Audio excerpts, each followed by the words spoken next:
جای برای شنیدن و شنیده شدن. رادیو مهر، ارمغان امید و آینده.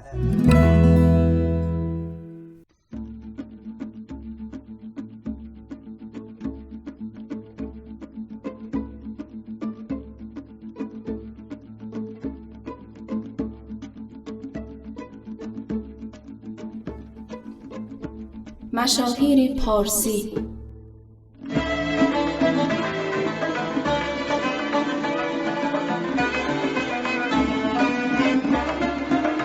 رادیو مهر شما را به دریایی از افتخارات دعوت می‌کند که در آن داستان علم و ادب و هنر را می‌شنوید که چگونه در تلاطم امواج خروشان روزگار نسل به نسل به دست ما رسیده است. مشاهیر پارسی، روزهای شنبه برنامه ما را می‌شنوید از رادیو مهر، ارمغان امید و آینده.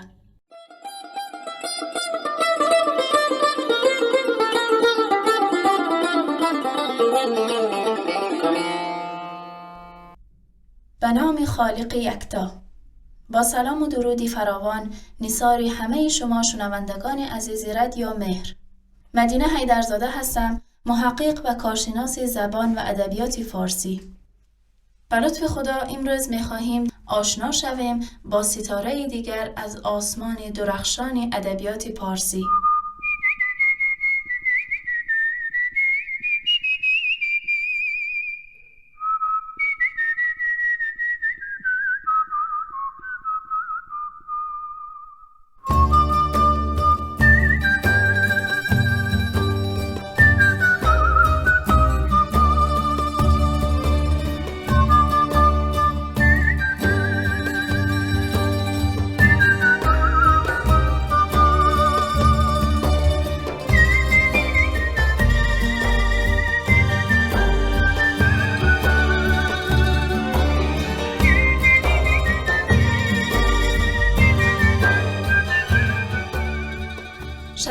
سال پیش در تاریخ 15 ایول ادیبی بخارایی در شهر دوشنبه پایتخت تاجیکستان درگذشت که او را به شیوه رئیس جمهوران شوروی با شکوه و پرجماعت به خاک سپردند. تمامی فارسی زبانان آسیای میانه در سوگ او داغدار شدند. مردی که در عهد امیر بخارا به خاطر همراهی با جنبش جدیدیه به چوب خوردن محکوم شد، ولی بعد از اجرای حکم 75 ضرب چوب جان نباخت و به بدترین زندان ارگ بخارا انداخته شد. سیاه چال زیرزمینی که روی زخمهای او شپش راه می رفت و مدفوع همبندانش بر عفونتهایش می افزود. اما او بیهوش و نیمهوش زندانیان را به باور و امید دعوت می کرد که این روزها به زودی پایان خواهد یافت. اراده و امید خود را از دست ندهید.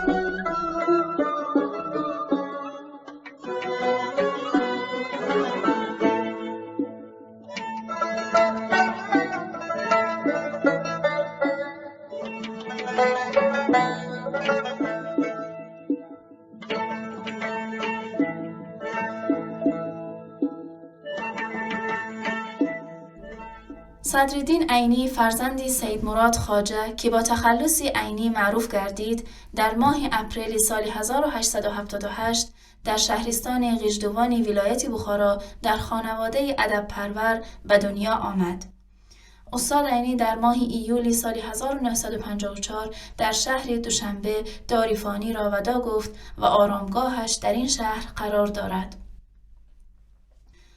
خانواده عینی از خواجگان و اشرافان بخارا محسوب می گردید و پدری وی سید مراد خواجه در ایام کودکی فرزندانش را با علوم دینی و دنیوی و با آثار بزرگان ادبیات فارسی همچون حافظ و سعدی و بیدیل و نظامی و صائب آشنا نموده و بذر محبت به علم را در قلب آنان کاشت که استاد عینی در آثار خود از جمله در مکتب کهنه و یادداشت‌ها به این موضوع اشاره‌های فراوان داشته است.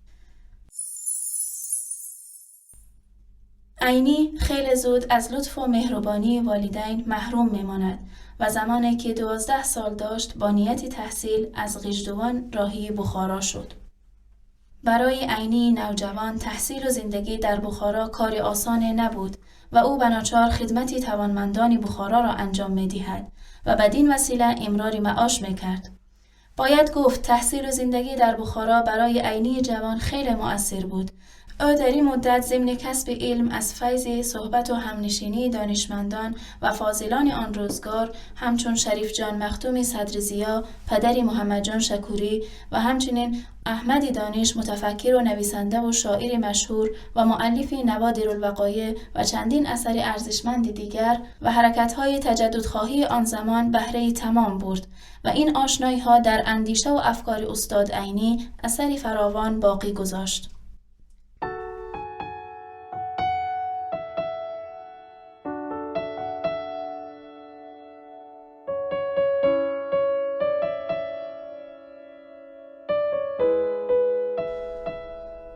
تأثیر این محیط ادبی برای عینی قبل از همه در امر بیدارگری و آشنا نمودن مردم با روزنه دانش احساس می‌گردد که استاد در تأسیس مدارس و مکاتب جدید نقش مهم داشت و خود کتاب تهذیب الصبیان را که الفبای سواد برای دانش آموزان آن روزگار بود نوشت. استاد عینی در کتاب 4 جلدی یادداشت‌ها تخلص عینی را برمی‌گزیند که به گفته نویسنده بیش از 40 معنا داشته است. استاد عینی پس از فارغ التحصیل شدن از مدارس دینی بخارا در امر بیداری و خودشناسی ملی مردم مظلوم بخارای آن روزگار که به شدت تحت ظلم و ستم امیران فاسد بخارا قرار داشت تلاش نمود. وقتی در بخارا و سمرقند و دیگر شهرهای آسیای میانه نشریه‌های فارسی زبان و ترک زبان مثل بخارای شریف، آینه، ترجمان، بیداری تاجیک، شعله انقلاب، توران پدید آمدند و در افکار مردم تحول ایجاد کردند، عینی بر اهمیت روزنامه بیشتر تاکید نمود و در مقاله قوم تاجیک و روزنامه بر این مهم اشاره نمود. روزنامه هر قوم زبان آن قوم است و هر قومی که روزنامه ندارد گویا زبان ندارد. این تعبیر از زبان عینی در بخارای آن زمان تأثیری فراوان داشت و به گفته خود استاد به نفع خلق الله تمام هستی خویش را صرف می کند. احمد دانش ضرورت جامعه جدید را پیش بینی کرد و علت اصلی عقب ماندگی امارت بخارا را بیسوادی و ناخودآگاهی می دانست و در آثارش امیر و امارت را به شدت تحت انتقاد قرار می داد. و در ادامه استاد عینی و همفکرانش بودند که در این عرصه وارد عمل شدند. در آن زمان در بخارا جمعیتی تربیت اطفال به طور مخفی کار می‌کرد و در بیداری شعور و اندیشه مردم مسلمان امارت بخارا نقش مهم ایفا نمود. استاد عینی در این دوران شعر را به عنوان ابزار مبارزه علیه امارت بخارا قرار می‌دهد و در زمانی که موج نوی بیداری و تجددخواهی تمام شرق را فرا گرفته بود، دست به سرودن نخستین شعر نوی خود کرد که مرش حریت عنوان داشت. ای ستم دیدگان، ای اسیران، وقت آزادی ما رسید. مژدگانی دهید ای فقیران، در جهان صبح شادی دمید. تا بکی غصه خوردن به حسرت، بعد از این شادمانی نما. بس جفا بس ستم ای عدالت، در جهان حکمرانی نما. انتقام انتقام ای رفیقان، ای جفا دیدگان ای شفیقان. بعد از این در جهان حکمران باد، حریت عدالت مساوات. در برخی از مصرع‌های این شعر نابرابری ارکان به صراحت مشاهده می شود که نشان می دهد صدرالدین عینی شاید به خاطر آهنگ انقلابی آن عمدن به این کار دست زده باشد. این شعر را عینی در شهر کاگان در سبک سروده مرسلیزه، سرود ملی فرانسه سروده است و می توان گفت استاد عینی همزمان با نیما یوشیج پدر شعر نو ایران نخستین شعر نو را سروده است. استاد عینی شخصیتی چند بعدی بود و نظم و نثر و روزنامه‌نگاری و ترجمه، نقد و ادبیات شناسی را همزمان پیش می‌برد و در این بخش‌ها او را می‌توان سرآمد و پیشگام آسیای میانه اعتراف کرد.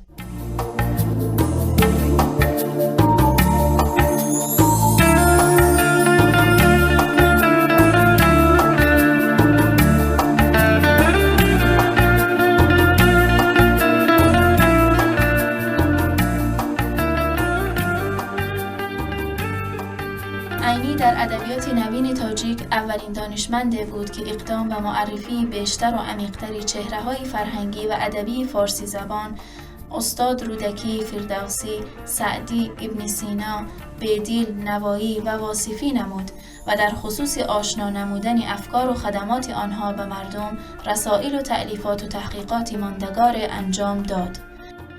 از جمله تلاش‌های بی‌نظیر دیگری استاد عینی می‌توان به معین و دقیق نمودن آرامگاه و مزار استاد رودکی، پدر شعر فارسی نمود که محض استاد عینی با نوشتن مقاله و پژوهش‌های عالیمانه و دعوت از متخصصین داخلی و خارجی ثابت نمود که قبر استاد رودکی در روستای پنجرود شهرستان پنجکنت تاجیکستان قرار دارد. زبان و فرهنگ پارسی در منطقه پیشرفته‌ترین و کهن‌ترین به شمار می آمد و کشور تاجیکستان سال 1928 در دل این فرهنگ غنی به وجود آمد. روشنفکران پارسی زبان آسیای میانه به مانند صدرالدین عینی کامگار شدند که فارسی را با همین نام و عنوان زبان رسمی جمهوری خودمختار تاجیکستان بر کرسی بنشانند. اما این نام با هدفهای روس‌ها سازگاری نداشت و این زبان در سال 1928 بر مبنای سیاست ملت‌سازی استالین و تاجیکی تغییر نام کرد. ماهیت اصطلاح تاجیک تاکنون روشن نیست، چون تاجیک‌ها هم مانند ایرانی‌ها و افغان‌ها دارای فرهنگ و تاریخ یگانه‌اند و این معما تنها زاده ملت‌سازی مصنوعی شوروی است.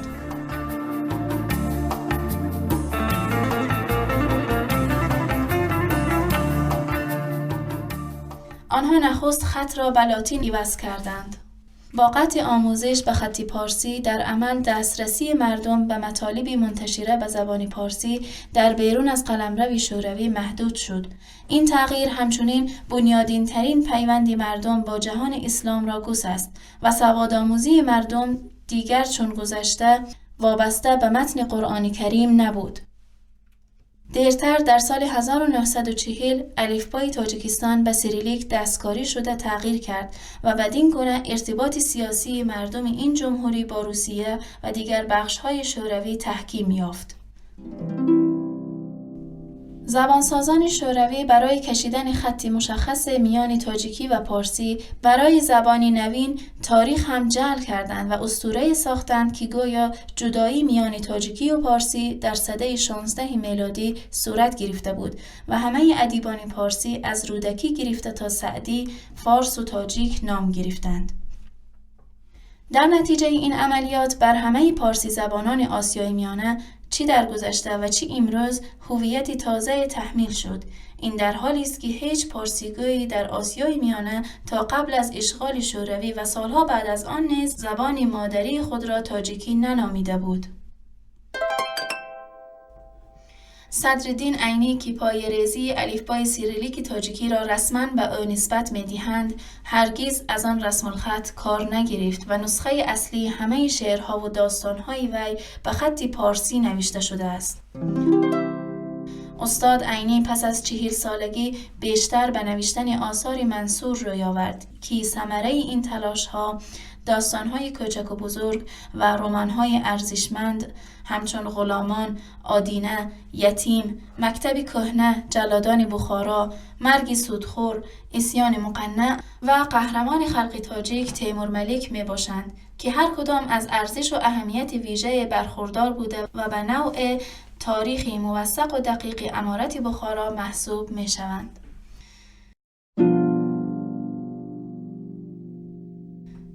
عینی در تألیف آثار تاریخی نیز دستی توانایی داشت و 2 رساله مفصلی او به نام تاریخ امیران منقیطیه بخارا و تاریخ انقلاب بخارا گواه این امر است و مطالعه این 2 اثر ثابت می‌سازد که عینی مورخ بزرگ است. بسیاری از بزرگان او را می‌ستایند و در این میان دکتر محمد رضا شفیعی کدکنی، دانشمند فرهیخته ایرانی که او را در کتاب شاعر آینه‌های خویش بلعمی زمان نامیده است. استاد عینی در رشد ادبیات ازبک نیز کوشا بوده و چندین کتاب با زبان ازبکی تألیف نموده است. مهمترین اثر عینی نمونه ادبیات تاجیک تذکره شعرای فارسی زبان آسیای میانه است که در سال 1925 با مساعدت ابوالقاسم لاهوتی در مسکو با خط و زبان فارسی منتشر شد. این اثر از آن جهت دارای اهمیت است که در زمانی که پانتورکیست‌ها و سردمداران وقت در آسیای مرکزی وجود قوم تاجیک را زیر سوال برده و می‌خواستند همه داشته‌ها و تمدن آسیای مرکزی را به اسم اقوام غیر فارسی زبان تمام کنند. استاد با اقدام جسورانه و عالیمانه با تألیف و تدوین این تذکره که در آن شرح حال و نمونه اشعار شاعران فارسی زبان از استاد رودکی تا خود استاد طبق زمان زندگی آنان و با استناد به تاریخنامه و تذکره ها آمده ثابت نمود که این قوم دوروزه و دیروزی نیست و این کتاب به عنوان مشتی نمونه خروار است که هر ملتی که این آثار را به جهانیان اهدا نموده هرگز بدون هویت نخواهد بود. این تذکره به مقامات وقت نشان داد که قوم تاجیک تمدن ساز و فرهنگ آفرین و صاحب نبوغ و اندیشه است و بر حق تصمیمات مسئولین پس از نشر این کتاب تغییر کرد که این کتاب را اکثر مستشرقین و مورخین شناسنامه ملت تاجیک عنوان کردند. در واقع استاد عینی مکتب نظم، نثر، تاریخ نگاری، دانشنامه نگاری، روزنامه نگاری، ترجمه و ادبیات شناسی را بنا گذاشت و نخستین رئیس فرهنگستان علوم تاجیکستان تعیین شد که این امر برای جامعه آن روز تاجیکستان خیلی مفید و سازنده بود. استاد عینی در حقیقت با دید و اندیشه وسیع و بازی که داشت همچنان از شخصیتی روشن و مهربان و باوقار برخوردار بود و خودش آثار شاگردانش را تحریر و ویرایش می نمود و آنها ایده می داد و در ادبیات و علم راهنمایی‌های بی‌غرضانه‌اش را دریغ نمی داشت. استاد عینی که بارها شکنجه زندان امیر بخارا و ظلم و ستم آنها را تجربه کرده بود، علیه بیدادگری‌های حاکمان فاسد و عیاش بخارا صدا بلند می‌کرد و خواستار نابودی آنها می‌شد.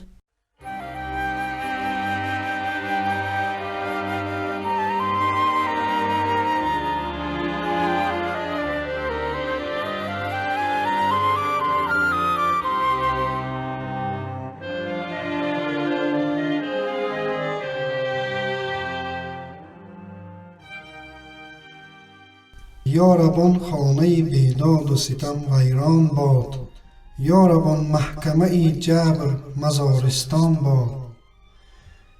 یا ربان تخت که شد باعث بدبختی ما، ریزه ریزه شده با خاک سیه یکسان باد. یا ربان مفتی و آن قاضی و آن شاه و وزیر، سرنگون گشته به خون خودشان غلطان باد.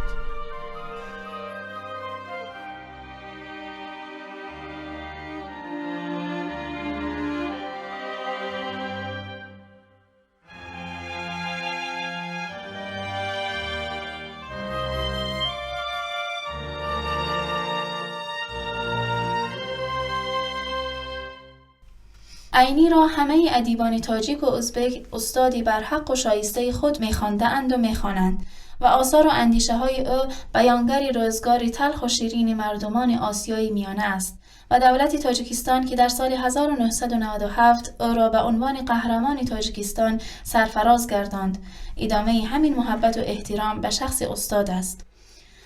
استاد عینی عضو افتخاری اکادمی علوم ازبکستان، عضو ریاست اتحادیه نویسندگان اتحاد جماهیر شوروی، دکترای افتخاری دانشگاه دولتی شهر لنینگراد روسیه، اکادمیسین و برنده جایزه دولتی تاجیکستان در سال 1950 شد. رفیقان عزیز و مهمانان محترم، رخصت دهید پرشرف لنین و حکومت پر اقتدار و صلح دوست سویتی و خلق قهرمان و ایجادکار سویتی بنابر مهربانی های پی در پی و من نشان داده اشان تشکر صمیمانه به اندازه و منتداری به پایان خود را عرض نمایم. رفیقان قدردان، چنان که پدر ادبیات سویتی استاد الکسی مکسیمویچ گورکی در یوبیلی 40 سالگی فعالیت ادبی خود گفته بود، در دنیا هیچ دولت و خلق نیست که مانند دولت و خلق سویتی اهل علم و ادبیات را به این درجه حرمت، غمخواری و قدرشناسی کند. مثال این گفته های گورکی بزرگ در شخص من باز هم روشن‌تر نمایان است. من که از 75 ساله عمر تا حال به سر برده خود 40 سالش را در زمان فئودالی و امیری تاریک گذرانیده، تنها در دوران سویتی چشم گشاده روز روشن را دیده، تربیت یافته، خدمت عاجزانه کرده‌ام، از طرف پارتی، حکومت و خلق این همه حرمت‌ها، غمخواری‌ها و مهربانی‌های پی در پی به اندازه دیدم و دیده ایستادم.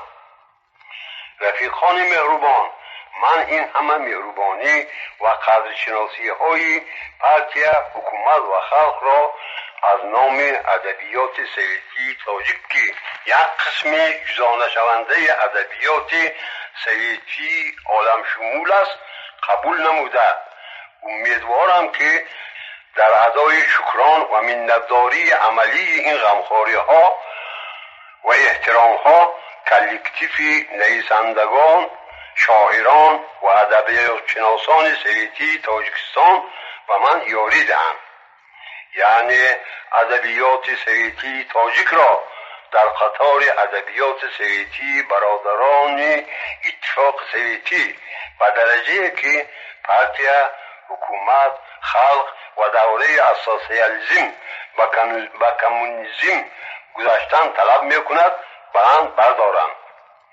شخصا خودم به پیری و بیماری پی در پی خود نگاه نکرده وعده میدهم که تا زنده‌ام و به قدری که میتوانم در ادای این وظیفه مقدس خدمت میکنم و چنان که یکی از شاعران کلاسیک تاجیک کمال خوجندی گفته است: تا هست ز جانم رمق کار من این است. رفیقان عزیز، رخصت دهید در آخر سخن خود و رهبریت پارتی و حکومت سویتی تاجیکستان که در حق من بیواسطه و عمل آورنده مهربانی ها و غمخوری های پارتی بزرگ کمونیستی اتفاق سویتی و حکومت پر اقتدار سویتی می باشند تشکر صمیمانه خود را عرض نمایم. این چنین به رفیقانی که در این مجلس بیواسطه اشتراک دارند و مهمانان عزیز که از ریسپوبلیکاهای سویتی برادری قدم رنجه کرده به اینجا آمدند و مخصوصاً به نمایندگان نویسندگان سویتی خلق بزرگ روس که به تربیت و تکامل من یاری نمایان رسانده‌اند منتداری به پایان خود را اظهار میکنم. زنده باد خلق ایجادکار و قهرمان سویتی. استاد صدرالدین عینی تا آخر عمر با خط فارسی نوشت و هیچگاه خط سیریلیک را جدی تمرین نکرد، چون همیشه امید داشت که این خط نیز مثل خط لاتین موقتی است. بله، خط سیریلیک برای ما فارسی زبانان آسیای میانه موقتی است. چسبیدن به خط موقتی هم فرهنگ و ادبیات و هویت موقتی به همراه دارد.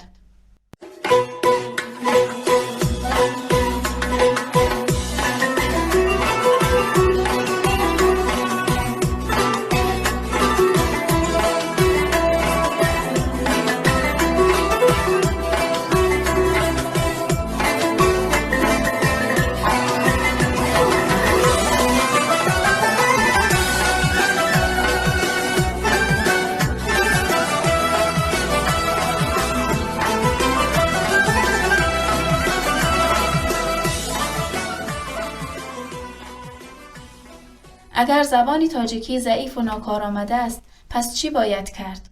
روسی نوشتن را ادامه داد یا همین زبان را جرعه با پذیرفتن واژه‌های رایج فارسی ایران و افغانستان از نو غنی ساخت؟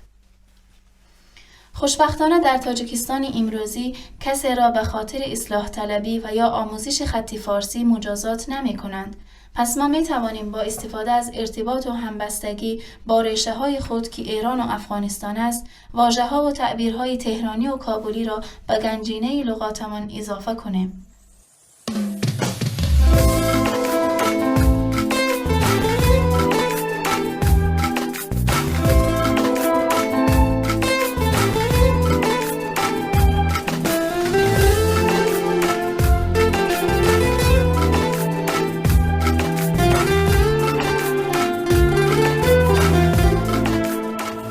در تاجیکستان شهرستان، خیابان، کوچه و تئاتر و مؤسسه‌های فرهنگی بسیار به نام صدرالدین عینی است و مجسمه شاعر در شهر دوشنبه قرار دارد. موزه شاعر نیز در این شهر و در شهر سمرقند موجود است.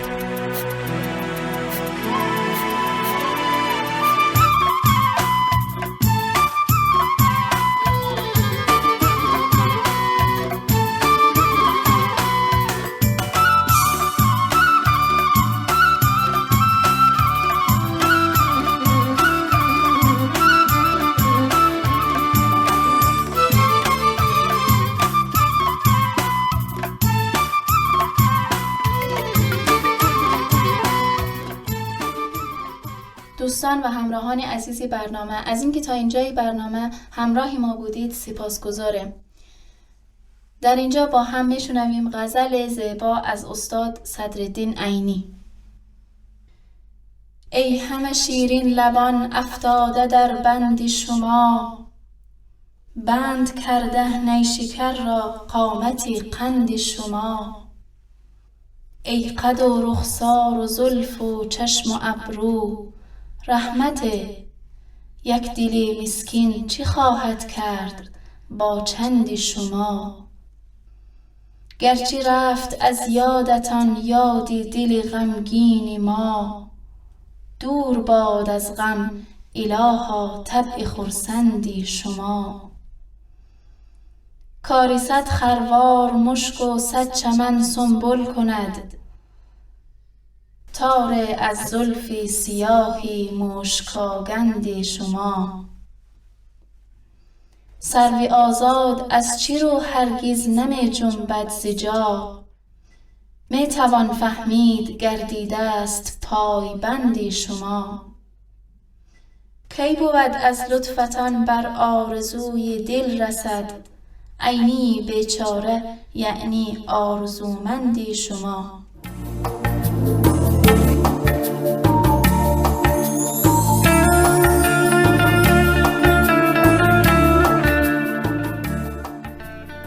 دوستان و همراهان عزیز برنامه، نهایت سپاس را از صبر و حوصله‌ای که برای شنیدن این برنامه داشتید داریم. تا برنامه دیگر شما را به خداوند بزرگ می‌سپاریم.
برای دریافت پادکست های بیشتر و برنامه های متنوعی رادیو مهر، ارمغان امید و آینده می توانید با واتساپ ما با شماره +90 531 623 0676 پیام دهید و با ما در ارتباط باشید.